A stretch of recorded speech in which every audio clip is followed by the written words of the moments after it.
В сегодняшнем летсплее мы вместе с Барсиком погрузимся в удивительный мир Call of Duty. Барсик, ты куда? По традиции в конце года все геймеры готовятся к самым громким игровым релизам. И этот раз не исключение. Наконец-то дождались. Но весь год было интереснее наблюдать за корпорацией добра Activision Blizzard. Оказывается, все это время вместо них игры разрабатывали малазийцы, китайцы, другие американцы. Но только не Blizzard. Американцы на разработку этой системы потратили $1 миллиард. У меня ушла там бутылка водки и бессонная ночь. Ведь это время они были заняты очень важными вещами. Домогались друг друга. Я тебя домогаюсь. Нет, я тебя домогаюсь. При этом всеми любимый глава Activision Бобби Котик почему-то скрывал эту забавную информацию о компании на протяжении десятка лет. А почему нет? Даже Фил Спенсер прокомментировал данную ситуацию. Домогаться плохо. Game Pass. Заебись. По итогу Activision пошли на крайние меры для борьбы с белыми мужчинами-натуралами. Наняли начальника отдела кадров Disney. Кажется, у нас проблемы. Маленький кусок. А чтобы вернуть компании былое величие, Бобби Котик уменьшил себе зарплату на 99%. И даже пообещал не выплачивать сам себе премию в 200 миллионов хотя бы пару недель. Не хватало из-за этого говна переживать. Жизнь продолжается. И с этого момента над Call of Duty работают сразу все студии. А в мультиплеер будут добавлять таких известных персонажей серии, как Капитан Америка, Индиана Джонс и Эрен Йегер из Атаки Титанов. Есть безумный дед,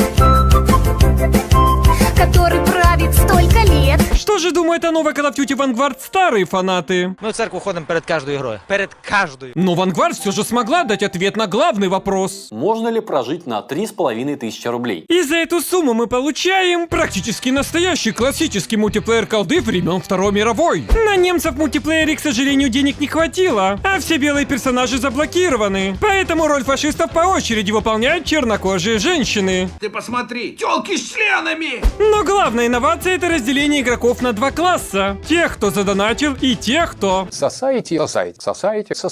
Благо, все еще остается зомби-режим. Без сюжета, без пасхалок, без персонажей, без полноценных миссий. В игре, созданной 5 студиями. Как они, блять, эту игру разрабатывали? При этом Warzone бесплатный, Mobile бесплатный, в PS Plus прошлой части с лопатой раздают. Но именно эту часть решили продавать за жалкие 6000 рублей. На ПК. Что делать будем, россияне? Современным девушкам уже давно пора запомнить. Парень-геймер — это успешный и состоятельный человек. У каждого свои способы заработка. Но я, как настоящий заробитчанин, побывавший в этой вашей Европе, гарантированный способ найти работу за пределами России — выучить нужный язык. Трускавка. И самой комфортной европейской страной, по мнению внука известного художника и самокатного дегустатора, является Чехия. Даже при поступлении на учебу все, что нужно будет, это знание чешского языка. Чехия в целом готова принять кого угодно, если вы выучите ее язык. И с этим уже 20 лет помогает школа Go Study. Они делают в принципе все для того, чтобы успешно улететь и не обещать вернуться. Профессиональные педагоги научат вас языку и дополнительным предметам. А команда кураторов помогут с определением профессии, местом поступления, получением визы и переездом. Еще и путешествия по Европе устроят. А вот сумку за вас не соберут. Единственный минус. По окончанию годового курса Go Study вы сдаете государственный экзамен по чешскому языку на уровень B2 и абсолютно бесплатно поступаете в чешский вуз. С этого момента вы полноценный человек с европейским дипломом, который даже не подстаканник. И можете выбрать для себя любую страну в Европе. Подробности о курсах на сайте Go Study по ссылке в описании. Ведь для успеха в этой жизни нужно... Учиться. К сожалению, создатели колды умеют только эволюционировать в обратную сторону. Остается только вопрос, на что они рассчитывали, выпуская Vanguard незадолго до Battlefield 2042. В мире, где существует бесплатный мультиплеер, богоподобно Halo Infinity. Этот человек стоит неподвижно уже час, он не шевелится и не разговаривает. По итогу мы имеем худшие продажи в серии за 14 лет и впервые в истории бесплатный период практически на релизе игры. Это ГГ! И единственный стимул покупать новую колду остается сюжетная кампания. На целых 4 часа. По стоимости 14 походов в кино. Тут какой-то наебал. Во спасение денег, а главное, мегабайт сотен тысяч прекрасных мужчин. Я сам пройду за вас весь сюжет Call of Duty Vanguard. Они меня ждут? эти неприятности? И если в прошлых частях в начале был хотя бы какой-то мультик, теперь сюжет объясняют черным экраном. Нынче это популярно. В Deathloop черный экран, Far Cry 6 черный экран. Я люблю черный и черных. Ну, хоть на поезде покататься дали. Я даже немного взмок. Едем мы вместе с братками искать документы по секретному немецкому проекту «Феникс». Прямиком в Германию. Во время войны. С чернокожим командиром. Объясняют это тем, что весь отряд из 6 главных героев — это лучшие солдаты, собранные со всех стран мира. Именно поэтому каждая немецкая овчарка способна нас убить с одного укуса. Ну, хотя бы после каждой смерти дают почитать пацанские цитаты. А ловят практически сразу после поезда. Американец свалил первым. Стартового персонажа забили стулом, даже не назвав его имя. Русскую бабу здесь называют Иван. Я тоже тебя люблю, Иван. А чернокожего британца-командира даже немецкий главнокомандующий офигел. Call of Duty по старинке учит нас культурным различиям. Вам нельзя колотить женщину. Пока нас везли на допрос, Черныш Артур настолько приуныл от буллинга, что у него начались афроамериканские флешбеки. И когда показывают мультик, графика действительно потрясающая. Но есть один минус. Мультик заканчивается. А дальше нам пытаются продать квадратное дерево и мерцающий туман за 3500. Чё? Зайчик? После воссоединения Артура со своей армией нам презентуют новую уникальную фишку Call of Duty. Каждый из персонажей обладает суперспособностями. И способность черного Артура — повелевать белыми. И даже у его подчиненных есть способности. Например, они проходят сквозь текстуры и используют технику теневого клонирования. Возможно, это благодаря правильному питанию. Отличный вкус, прям как дерьмо. Задача у Артура проста — спасти Нормандию. Для этого всего лишь нужно проехать по минному полю на грузовике и уничтожить артиллерию. На удивление все получилось, ведь у машины выключили двигатель и ее никто не услышал. А немцы были заняты крайне важными делами. Крошка моя, я по тебе скучаю. Миссия практически выполнена, если бы не бракованная сигнальная ракета. А сам флешбэк был про то, как Артур и другой член отряда Ричард стали лучшими друзьями. У него была запасная сигнальная ракета. You're my friend now. В настоящее время нашу команду привозят в Берлин для жесточайших тюремных пыток. Иди сюда и поцелуй меня в жаркие уста. Романтики хочется. По мнению главы гестапо Фразингера, среди немцев завелся Микки Маус, сливающий инфу. А 6-го члена отряда до сих пор не могут найти. Дело крайне важное, поэтому допрос поручают Хоббиту из «Властелина колец». И первым допрашивают Артура. Подобного зверства я не видел давно. Этот расист оскорбил Артура черным, назвал его расу сильнее белых и затушил сигарету об шею. Я тебе сердце выжгу. Следующий на допрос ведут русскую снайпершу Полину. И с этого момента начинается еще один флешбэк. И это, пожалуй, самая насыщенная и единственная довоенная локация. Работяги наслаждаются прекрасной едой из прошлого уровня. Райское наслаждение. Вообще богатый городишко, всюду новенькие машины. К сожалению, студия бедная, поэтому машина одна, но разных цветов. Одни горожане занимаются благоустройством квартир, перетаскивая диван через текстуры. Другие покупают свежий бородинский, даже не используя. Сверхтехнологичные продовольственные карточки. Местные урбанисты заняты ландшафтным дизайном, а бочки с нефтью тупо стоят на каждом углу. На таких бессмысленных деталях, как разные модельки персонажей в метре друг от друга, или анимации губ при разговоре, пришлось сэкономить. Но в целом получился прекрасный европейский городок. А чё, в смысле Сталинград за пару часов до бомбардировки? Ёбаный рот! Вместо 1000 слов. А нет, все в порядке. Тут советские солдаты заполняют налоговую декларацию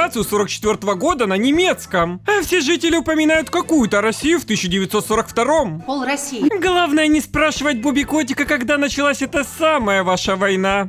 Что? Знакомят нас в этот раз с семейством Петрович. Живут они как обычные советские граждане, под бдительным присмотром вождя.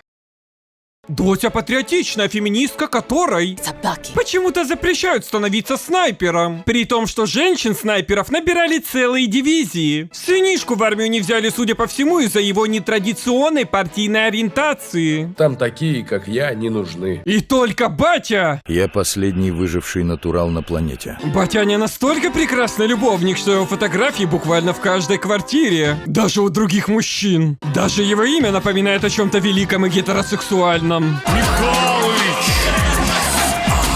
Жили они богато, на ужин ели ватрушки и гладили винтовку, а чай заваривали в 3 самоварах. После детального изучения каждого полигона нас отправляют на работу в медчасть. Естественно, по крышам. Вы чё, хотели полноценную улицу? С дорогой? У Activision нет таких денег. Но на крыше можно встретить много интересного. Например, 2 ссорящихся братьев. У меня семья. Как только мы добираемся, резко начинается немецкая бомбардировка. И теперь нам нужно идти обратно. Но со взрывами и перестрелками с телепортируемся немцами. Батю спасти как-то не получилось. И теперь цель у нас одна. Выжить вместе с братом. Что достаточно просто, ведь Полина каждую секунду говорит, насколько она хорошо стреляет. Я такой охуенно важный. Я ведь такой охуенно важный. Вся эта история как-то не слишком понравилась надзирателю, который спрашивал ее немного о другом. Где?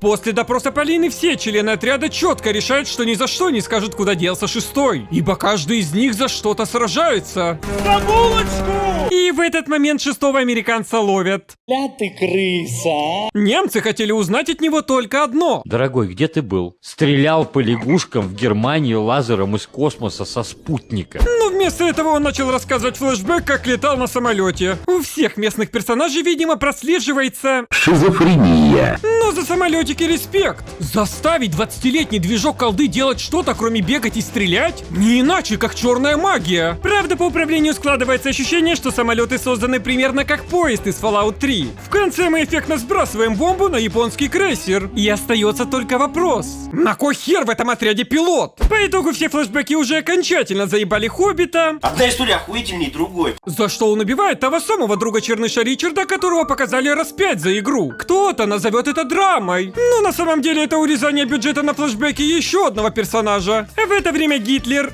умер. И в здании гестапо началась паника. А это значит, что вся игра не имеет никакого смысла. И Гитлер тут ни при чем. И если до этого флешбеки начинались под стрессом или на допросе, переход на новый флешбек воистину гениален. Черный экран. Американец разбивается где-то на острове. Раненый, оставшийся в одиночку. Он должен сражаться против сотен японцев. И в этот момент в нем проснулись суперспособности. Наш пилот умеет видеть врагов сквозь текстуры, стрелять саимом, подсвечивать мины и замедлять время. Ой, как удобно. Но нас все же ловят какие-то неправильные японцы. Вроде разговаривают, а субтитров нет. Ты что сказал про мою маму? И в этот же момент всех их сожгли бравые афроамериканцы. Они в принципе выиграли все это сражение. А на остров буквально телепортировались своей вуду-магией. Улетая, наш герой понял 2 вещи. Только командой можно что-то сделать. И черная сила. И снова реальность. Я игру купил ради флешбеков. Как вы посмели целую минуту и 40 секунд показывать мне сюжет? Это возмутительно. Оказывается, Полина как-то пронесла в тюрьму нож, что дает нам шансы на побег. А чтобы не вдаваться в увлекательное путешествие ножа, нас отбрасывают обратно в Сталинград. Наконец-то нам раскрывают суперспособности Полины. Она может лазить по стенам, залезать в дырки. Сводный братик, я застряла. И приказывать Мише умереть. Бля, я маслину поймал. По неизвестной причине брата подстрелили, и ему пришлось пожертвовать жизнью ради сестры. И озвучка в этот момент вытягивает всю драматичность сцены. Иди, я их задержу. Практически. Братишка. Я тебе покушать принес. Целью Полины остается офицер Штайнер, который чисто по приколу ездит на танке по Сталинграду и расстреливает всех подряд. И убить его у Полины было целых 2 шанса. Но для сильной и независимой женщины это слишком легкий путь. Настоящие разборки только на ножах. И убить Штайнера можно только 3 ударив со спины. И плевать, что я нанес ему. 28 ударов ножом.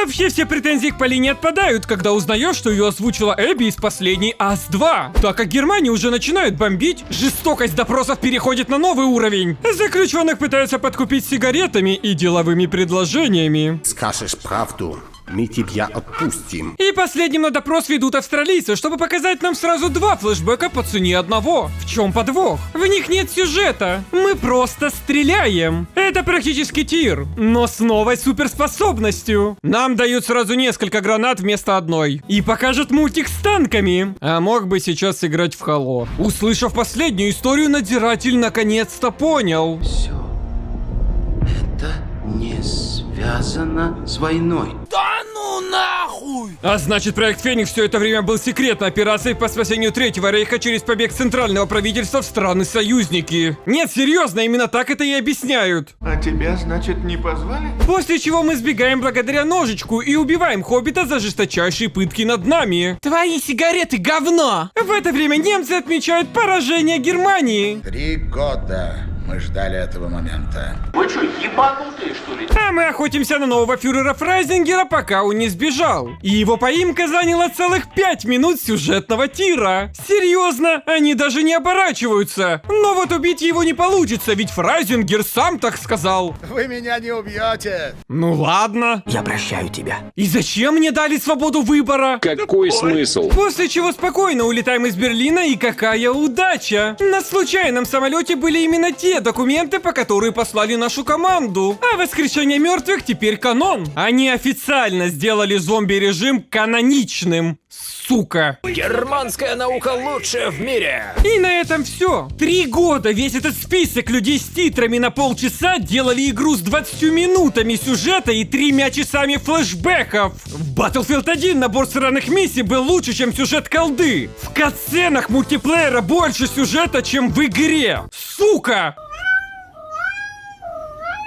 После прохождения Call of Duty Vanguard и пары недель в мультиплеере, вывод для всей серии напрашивается печальный. Убейте меня нахуй, я уже заебался. И если в следующем году повторится то же самое, вероятнее всего это станет последняя Call of Duty для большинства фанатов. Отдавать за такое деньги на фоне бесплатного конкурента от Microsoft, на фоне бесплатного конкурента от десятка бомжей, это смешно. Ми приїдемо ще раз наступного року. Побачимо, доцю.